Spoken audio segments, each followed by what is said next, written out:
exhibition. Ganyan niyo po siya gagawin. Nahirapan si Jollibee. Pag sila po exhibition. Behind the back. The Jolly Friends are here for you. Gagawin niyo po siya kung gaano po ako kabilis magsasalita. Siyempre po kayo po binigyan ng number. Parang sinabi ko pong pass the ball to number 1, 2, 3, 4, 5. Ipapasa niyo po yung logo. Tapos, dito po kayo pupunta sa harapan at dito niyo po gagawin yung mga moves na sasabihin ko. Okay, naiintindihan po.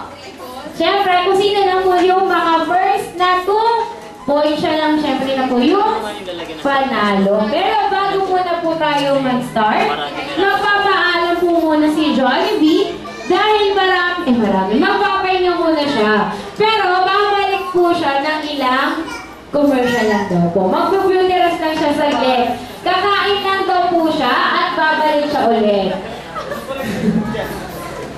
Okay, say bye-bye muna kay Jollibee.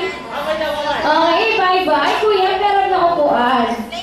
Siyempre, paano po tayo makakascore? Kapag sinabi ko po na shoot that ball, pupunta kayo dito sa upuan. At puputukin niyo po yung logo. Okay, naiintindihan na po? Okay, ready? Saglit lang po. Hinga lang panalim. Hi, ready? Pass the ball to number 5. Okay, pass the ball. Punta po kayo sa harapan. Punta po sa harapan. Punta sa harapan. Dribble. Gawin niyo po siya. Dribble. Behind the back. Exhibition. Hi! Dribble.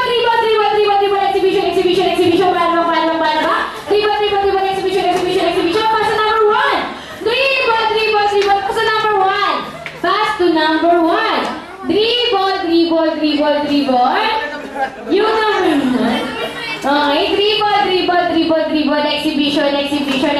Paano ba? Dribble. Pass to number 2. Dribble. Exhibition. Paano ba?